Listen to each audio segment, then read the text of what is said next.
Welcome back to LiveLaw Academy. We are back here again with another important relevant judgment, this time related to the right of prisoners and what all provisions of Indian constitutions are related to it, which enshrines and which promotes the protection given to these prisoners. So today's discussion is related to a very relevant landmark judgment from 2024 again. Let's go to the judgment. Let's try to understand what are we going to discuss and what all questions this particular judgment has tried to answer. So if you can refer to the screen, I have mentioned the name of the judgment here. That is Sukanya Shanta versus Union of India. Another judgment from 2024, as just mentioned. And this pertains and this talks about the idea of caste discrimination in prisons. Now, how do we remember the name of the case? As I tell you, you have to identify the party. So Sukanya Shanta is a very famous journalist who wrote a piece on the aspect of caste discrimination in prisons in 2020. So I've briefly mentioned the facts here. This particular report was covering a person named as Ajay Kumar who was subjected to menial manual labor. And why was this being done? Was it because of the offense that he had committed? Was it because of the punishment that was given to him? No. Rather, it was because of him belonging to a particular community. This is something which was highlighted by Sukanya Shanta, firstly in her piece that she got published in 2020. She also highlighted the fact that this Ajay Kumar, the prisoner, was trained to be an electrician, so he had that qualification, but he was rather given the option and rather given the choice of cleaning toilets, sweeping, and doing gardening. Now, why was this so done? Is this something that was mentioned in the law? Is this something that is mentioned in the prison manuals? Is there any provision? Is there any law that will protect people like Ajay Kumar and other such prisoners who are facing this discrimination on the basis of the caste to which they belong? Now, this is something that caught the eye of Sukanya Shanta and also of the Supreme Court, by which this particular judgment of 2024 has tried to remedy the situation. Now, after this, Sukanya Shanta went ahead and also filed a writ petition in the Supreme Court. Now, understand the chronology. After this also was highlighted. This also became an issue for a lot of people who read that particular piece and realized that this was being done under the garb of a particular law. So this is not something that was being done arbitrarily, rather something which is so mentioned in the law itself. And that is why we will be seeing those provisions, we will be seeing those manuals and how those manuals have continued to be in force from the very time to which they were introduced. Okay, so this is going to be the idea of today's discussion. I hope you have watched our previous videos as well, and I really hope that it has been beneficial to you. We keep discovering and we keep covering all the recent judgments that have been covered. We will also be starting another series where we'll be talking about the landmark judgments, and in addition to that, all the recent updates that are coming in 2025. So stay connected to LiveLaw Academy and continuously follow all our updates on our Instagram page as well as on YouTube. Now, what I've done here is to understand this case better, I have put certain provision from different manuals. So there are different state manuals for the prisoners as to how the prison is to be regulated. Okay. And these certain provisions, there are multiple which have been quoted in the judgment also. I'll brief you and I'll show you those part as well. But here, this is for the beginning. This is for us to see that in the manual itself, there were provisions like this. Now, what is mentioned here? One provision says that the cook shall be of the A class except at the presidency jail where well-behaved B class prisoners may be employed. Any prisoner in a jail who is of so high a caste that he cannot eat food cooked by the existing cooks shall be appointed a cook and be made to cook for the full complement of men. So here we are basically designating and saying that you will be appointed as a cook because in a situation where you will not be in a position to eat the food cooked by a person from the lower strata. Okay, so this is one part wherein we understand that this is for the position of cook. Not just cook, wait for it, you will see night guards, you will see who is doing the menial jobs, who is cleaning the floors, who is cleaning the beds, how they are actually taking care of the barracks that is to be put in the jail. All of this on the basis of the caste to which these prisoners belong. Now we move ahead and we see convict night guards. So basically, there are night guards that are to be appointed from these prisoners, and we have very clearly said that some may not be so appointed. Now, who will not be so appointed? A convict overseer may be appointed to be a night guard, provided that he does not belong to any class that may have strong natural tendency to escape, such as men of wandering tribes. Now, this is something that we have to understand. Who are these men of wandering tribes?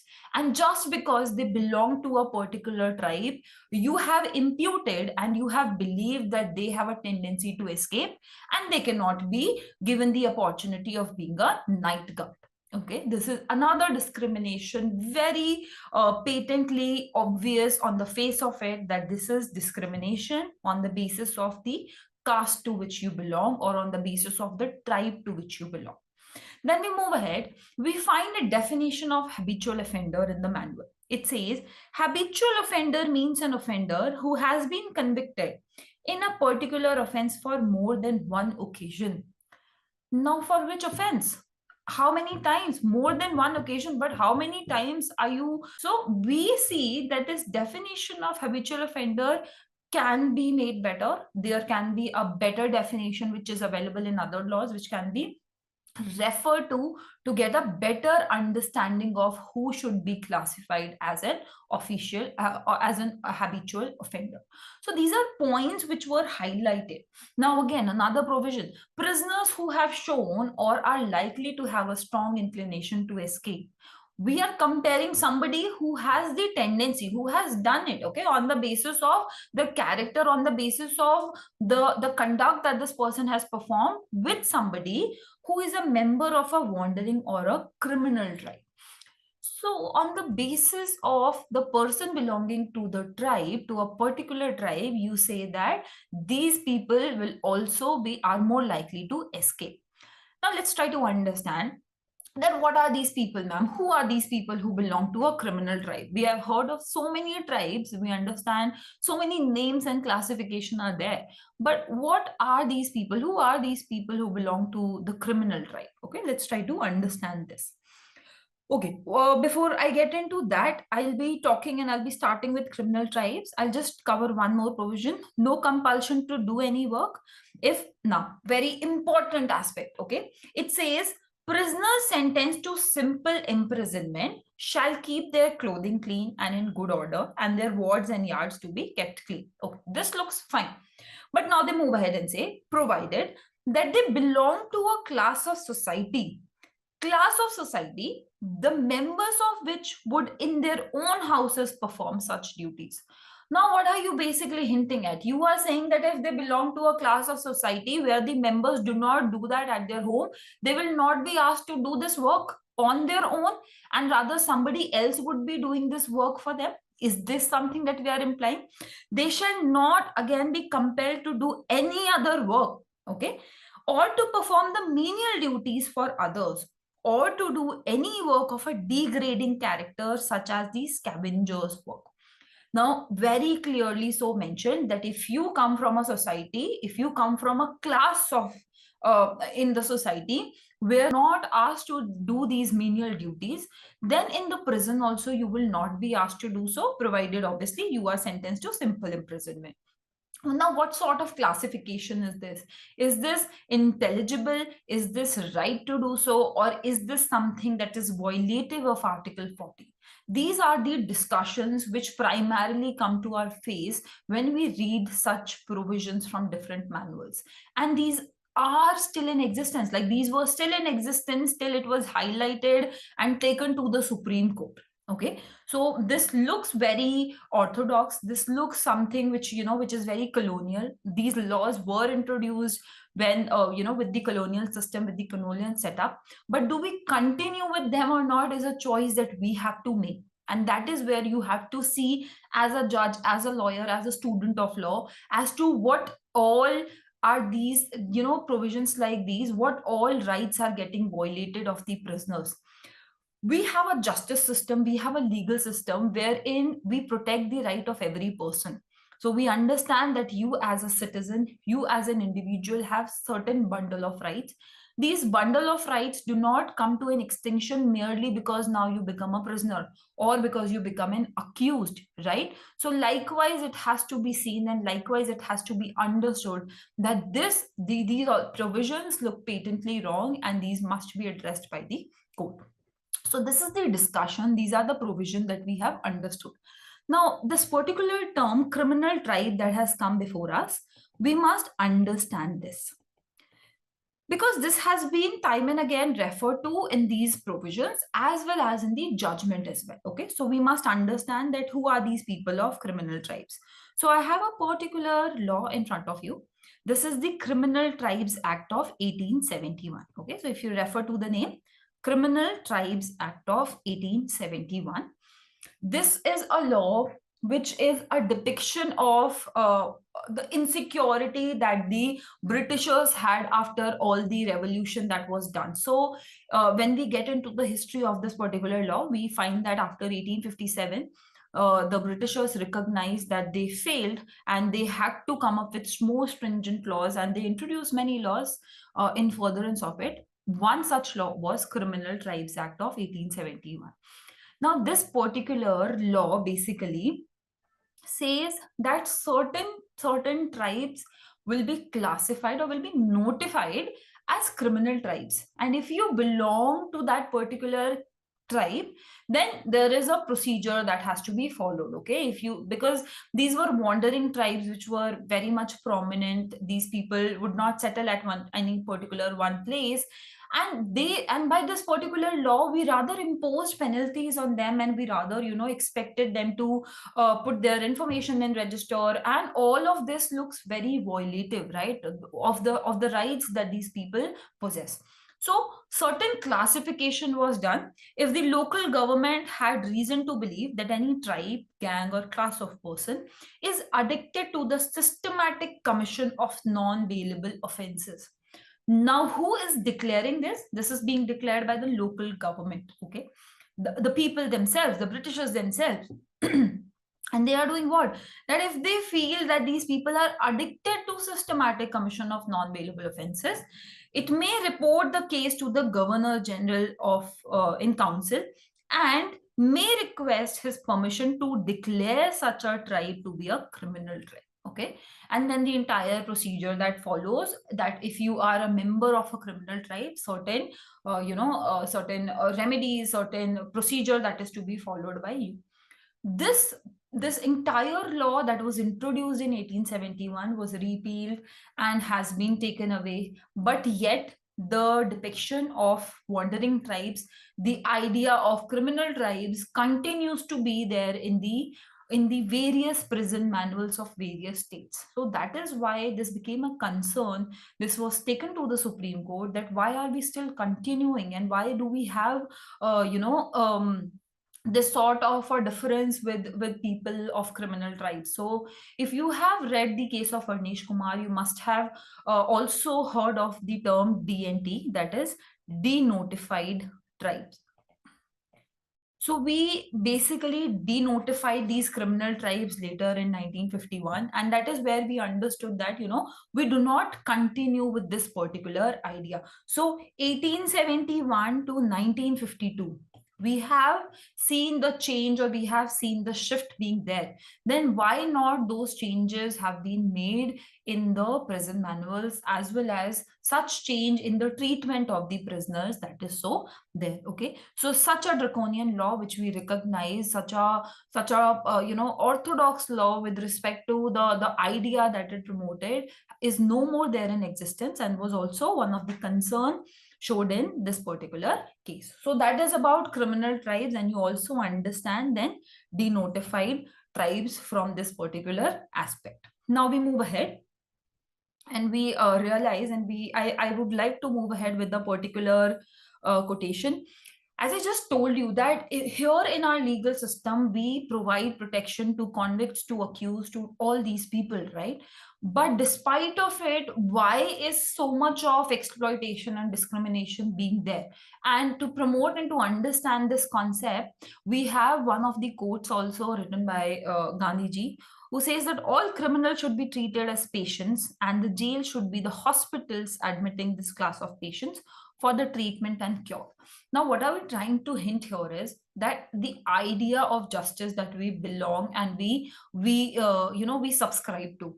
We believe in rehabilitation. We believe in reformation, and this sort of a discrimination will never help us move forward or move ahead with that particular concept. So that is why you must remember the idea given by Gandhiji as to how we should be seeing the entire purpose and the and how we should be actually reforming the life of these prisoners rather than doing so. So keeping that in mind, then we move to the writ petition that was taken to the Supreme Court by Sukanya Shanta, and that is how the case of the name of the case comes, Sukanya Shanta versus Union of India. Now, she highlighted that there are various state prison manuals, okay, which has violated various articles such as 14, 15, 17, 21, 23 of the Indian Constitution that we will try to understand also.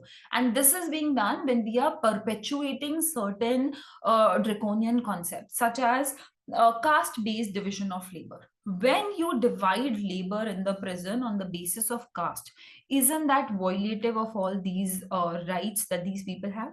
Then you are also perpetuating the idea of untouchability, which we have very clearly mentioned to be unlawful and to be unconstitutional.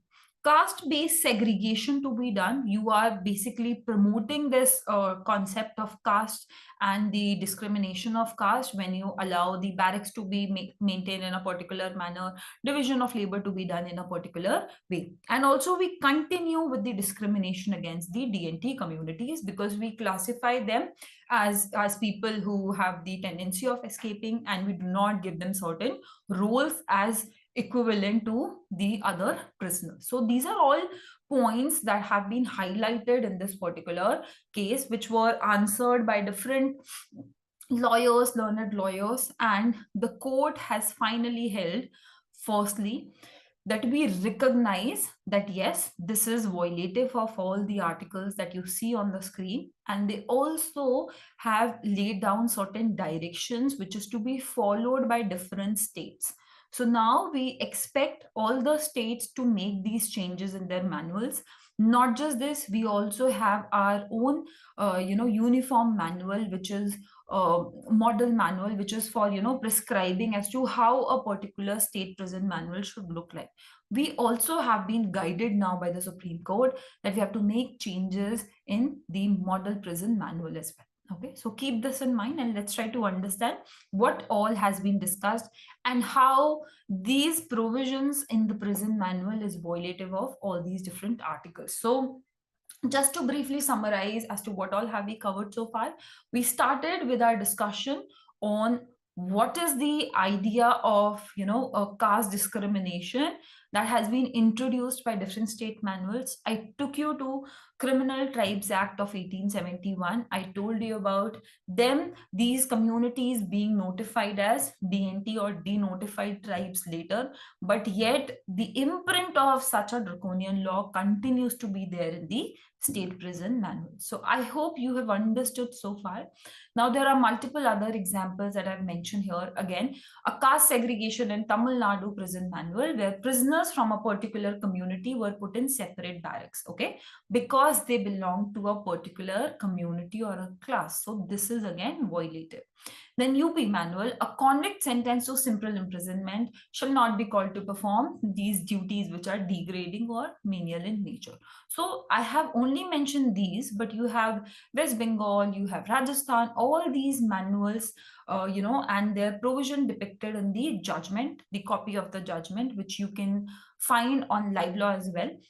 You can simply go on LiveLaw and you can look up for the name of the case, and you will find the summary of the case along with the copy of the judgment. Or you can also just write down caste discrimination in prison there, and you will find the copy of the judgment. You can refer to it if time allows. Just try to see what all different provisions have been violated by the by these different manuals existing in the different states. So certain examples we have discussed.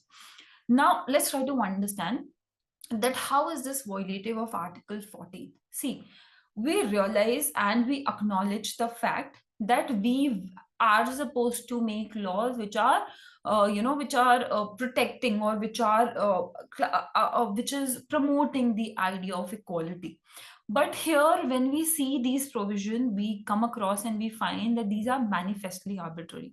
As I've said already, that this patently looks that yes, this is a wrongful classification that has been done, which is not with the object of promoting the idea of constitution. So this is absolutely against the object sought under the Indian Constitution, and this is not something which is done on the basis of intelligible differentia. So if you have read Article 14, you must be knowing about the concept of intelligible differentia, that we allow differentiation to be there under Article 14, but that must be to promote the idea of equality and not to demote it. So there is no differentia, there is no intelligible differentia, so to say, when we classify prisoners on the basis of their habit, or to the tribe to which they belong, or whether they have a tendency to escape because of the tribe or because of the community to which they belong. And then we also say that we will not be asking somebody who has a superior mode of living outside the prison, and we will not be asking that person to do the job of other nature. So this is again not an intelligible differentia that has been done. And in addition to this, as I said, that this is against the object sought. So the court has said that this has failed the concept of correction. Our idea of keeping these people in prison is to promote and to provide them an atmosphere of correction, of them correcting their behavior, and accordingly when they come out of the prison, them to be introduced in the society where they can fit properly. So when you do something of this sort, this is going to bring more hatred, and this is going to bring more revenge in their hearts, and there will be no scope of them to actually correcting their behavior. So this has failed the concept of correction also. And in all these aspects, we understand that this violates all this in their totality, goes against the idea of Article 14 and right to equality. Then we move to Article 15. As I just said, that we will always be making laws in favor of women, children of certain caste, when we are trying to give them protection, right? So Article 15 allows protective policies, but it does not allow discrimination to be done because you belong to a particular caste or class. So that is why, while caste could act as an intelligible classification when we are making protective policies, it should not be allowed to be the basis of discrimination. So Article 14, the right mentioned under Article 14 gets defeated, and that gets defeated when you actually make certain set of discrimination, as we have seen. Then the manner in which the prison manual deployed caste was outside the constitutional scheme. As I told you, that when you are, your caste may be mentioned. And this is, one scope of discussion also under this particular judgment, where they said that in the prison manuals, in the registers that we have, so every prison is supposed to have register, right? And in the register, you have a column mentioning the caste of the person. So there are two faces of the same coin. One says that this is discriminatory practice. Out of this, you get to understand that this person belongs to a particular caste, and you again make those discrimination. The other set of argument here would be that it is important for us to know for the data to be collected, right? So the argument made was that this is important because this is for data collection. We must know that how many caste and how many people from the same caste have been put here, and all the sociological study that can be done so.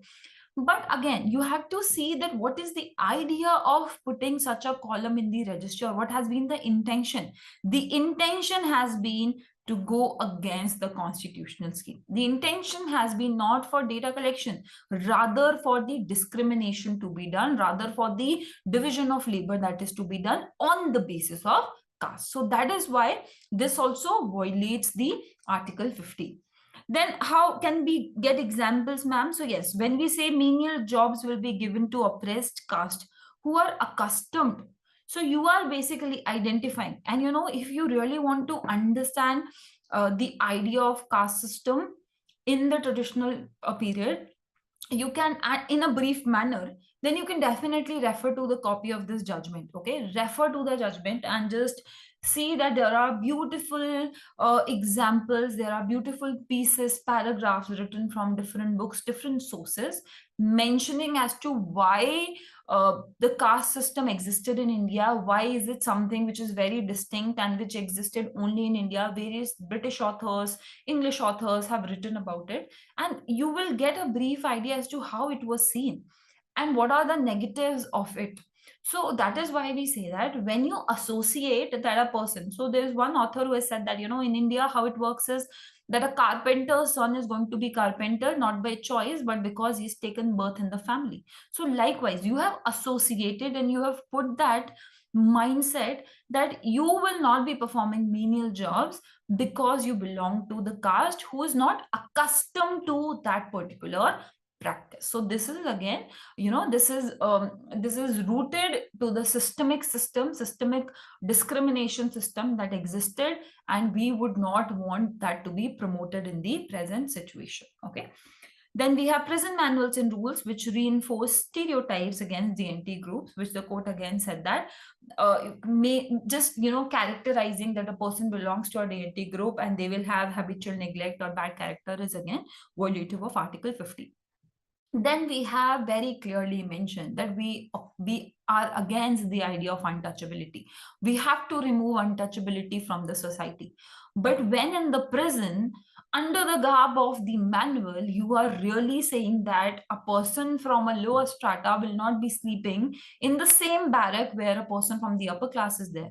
Are you not really promoting the stigma of untouchability?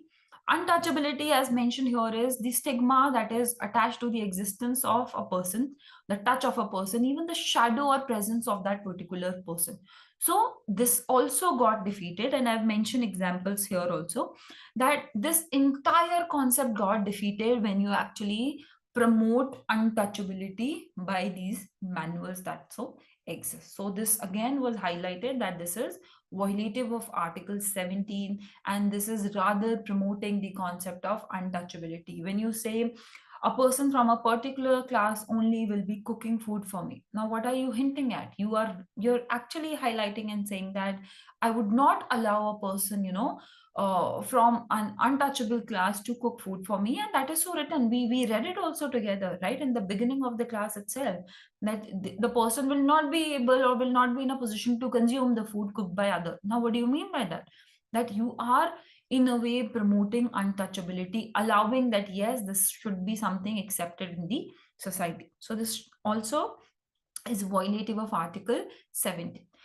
Then we come to Article 21. If you see, we talk, as I said, we have different facets here. We are talking about an individual, we are talking about citizen, we are talking about an accused, you're merely an accused, or we are talking about an offender, right? Prisoner. Now, what are we basically telling you? We are saying that Article 21 is a right, your right to life and your right to live with dignity, which exists and which is extended to even the stage of you being incarcerated, right? So this, even after you die, we have acknowledged so many judgments with respect to how you can choose your death, with respect to what happens when you are dead, and to your dead body. Does a dead person have certain set of rights, yes or no? All these things that have been covered by this honorable Supreme Court in various cases. And therefore, how do we allow, how do we take away these fundamental rights from a person who is living? So when we acknowledge and when we devote these rights to a dead person, how do we really say that this should not be available to a person who's living, just that he's not living as free as the other person and rather is in the prison? So that is why we have highlighted and we understand that such set of degrading limitations put on any person, any prisoner, is against his idea of right to live with dignity. So the treatment given to the prisoners is dehumanizing, and therefore it is a trait of the colonial lawmaking, and that had to be moved away from. So the court also acknowledged that this is violative of Article 21, and we must take it away because of it being against the idea of the constitutional scheme. Now, Article 23 talks about forced labor. Here, when you say that you do not get to choose, okay, we understand. Had it been an intelligible differentiation, we would have definitely accepted it, right? If you only say that a person who's been imprisoned for, or who's been given the punishment of simple imprisonment, we would have understood this. But where you put the embargo that a person would be doing so because he is in the habit or he is accustomed to doing so, now comes the point which is troublesome or which looks troublesome, right? So that is why the court also entertained that yes, this is violative of Article 23, because we understand that when you are putting or when you are forcing a person to do certain set of tasks and not allowing them to take part of being a night guard or being a cook, therein you are actually forcing them. This will be considered as forced labor, and this will not be something that is voluntarily being done. So the court understood that Article 23 is a caste conscious provision. Okay, this also, even though we understand that it talks about forced labor, but we also understand that in Indian context, Article 23 has to be read as a caste conscious provision.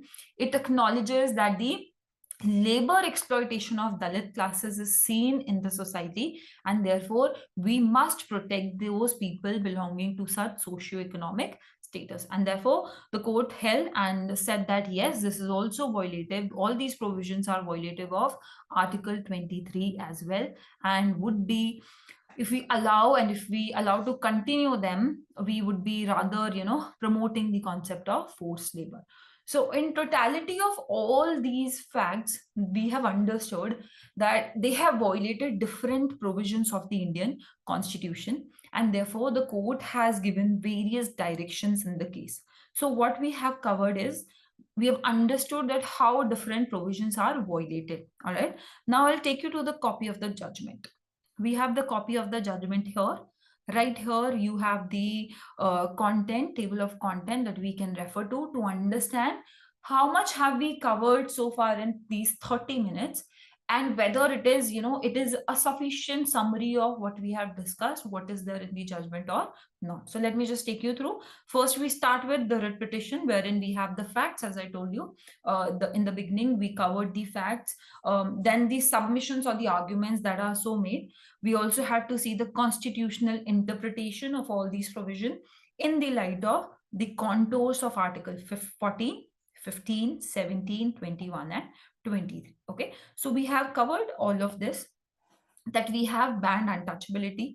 We understand different there are different contours of Article 14, and in addition to that we also refer to the history of discrimination in pre-colonial era. So not that in great depth, but I told you that how this has been in existence, how various multiple writings have been highlighted in this judgment itself, wherein we acknowledge that yes, we had a system like this which existed. Okay, we had this social stigma which existed in the pre-colonial era.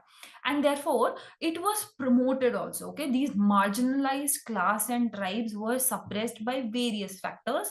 One is the Criminal Tribes Act, second is the caste discrimination, third is, then we understand that we have repealed the Criminal Tribes Act. So we have moved and we have understood that this repealing of the Criminal Tribes Act in its totality has been done now after 2021. It has been absolutely repealed, and now we accept and we understand that we will not be going ahead with these traditional and these oppressing concepts. Now, to understand, let me just take you to the conclusion and direction. But before that, let me just show you that what are the different prison manuals that we have highlighted here. So we have spoken and we have seen that there are multiple state prison manuals. I'll just take you to the copy of it. Yeah.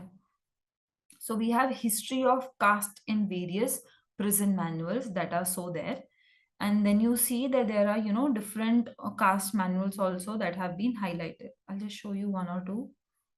So that when you get the copy of the judgment, you can definitely refer to it. So very lengthy judgment. All right, I think it's not there in this. I'm not highlighted here, so to say, in this judgment, but definitely it is so there. We have various prison manuals that are so here. Secondly, in addition to this, very important point, I have given you certain names in the document that we were discussing before this, and the slides that I was showing you. In addition to this, we also have Model Prison Manual 2016, and we also have the Correctional Services Act of 2023. So when we refer to the conclusion and the direction given by the Supreme Court, you also see these two particular statutes mentioned there. Now, why are these so? One is because of the discussion on habitual offender. Okay. The court has said that you cannot continue with this definition of habitual offender, and rather it is to be till the time being, till the time that a change is made and the amendment is done here in the 2023 Act, we request you to every state to stick to the definition of habitual offender in their state manual. Okay, so one is this discussion. I will show you one definition also. First is that we discussed in the beginning of the class. I showed you the definition of habitual offender and how was this problematic. Okay, I'm showing that to you again now. This is habitual offender means an offender who has been convicted in a particular offense for more than one occasion. This is a very broad definition, not very crisp definition to actually make an intelligible distinction between a normal offender and an habitual offender. Okay, a casual offender or habitual offender that we can say. Now, if I show you UP manual, because the court has also, the Honorable Supreme Court has here highlighted that we request all the states to stick to their definition of habitual offender, which is more correct in the manner of reading it. Okay, so let's see this. This definition is habitual offender means a person who before or after the commencement of this act has been sentenced to a substantive term of imprisonment of not less than 3 different occasions for one or another offenses set in the fourth schedule of this act. So we have a fourth schedule wherein certain offenses have been classified. These are offenses which are more stringent in nature. Then we have also mentioned that on not less than 3 different occasions. So more, it doesn't look to be a very vague or a very broad definition, rather more to the point and crisp definition of habitual offender. So that is why this, I have just given you one example of UP Habitual Offenders Restriction Act, but you have multiple other state laws which highlight and which gives you a better definition of habitual offender. So this is also one of the directions given by the Supreme Court in the given case. Okay. Now let me take you to the directions and show you what all have we covered. So I showed you the table of content from which you get an idea as to whether our discussion has been, has covered more or less everything or not. Now, if we refer to this, the conclusion and direction, the court has said that the impugned provisions, all right, sorry.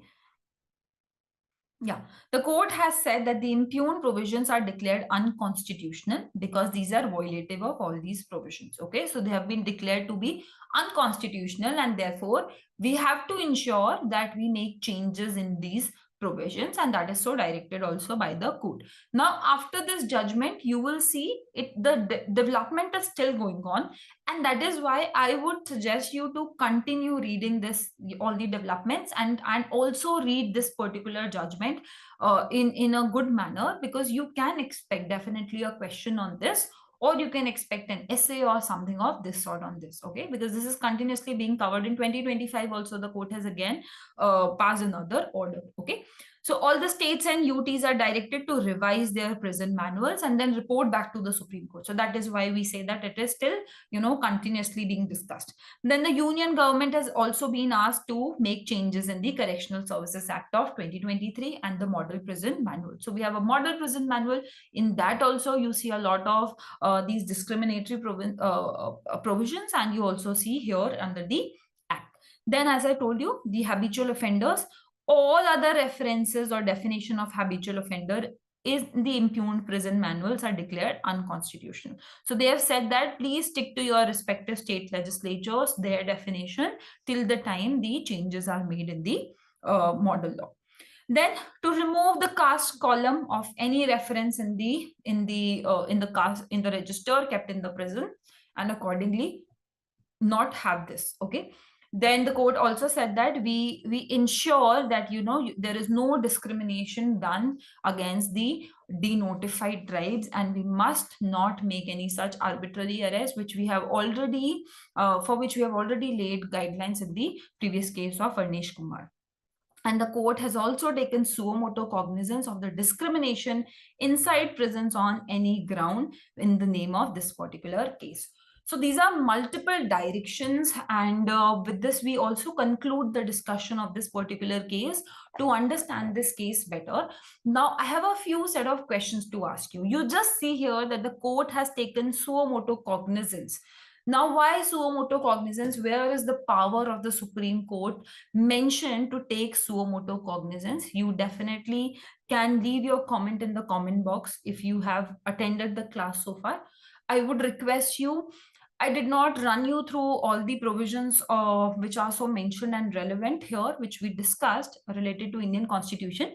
But while reading it, if you are a judiciary aspirant, try to accordingly open your Indian Constitution, copy of your Constitution, and read Article 14, read Article 15, 17, and then in context of that, again read the judgment of Sukanya Shanta versus Union of India. All right. So we go to the conclusion part of today's discussion, and we realize that the court has made recommendation to the prison manual, and the court has also given certain directions which we just discussed: the definition of habitual offender, removal of the caste column, central government to amend, and also the state to make these changes.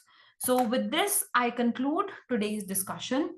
With this, I request you to, if you've been or if you have attended the class so far, I request you to drop your doubts in the comment box, and also your suggestions and feedback if you have any in the comment box.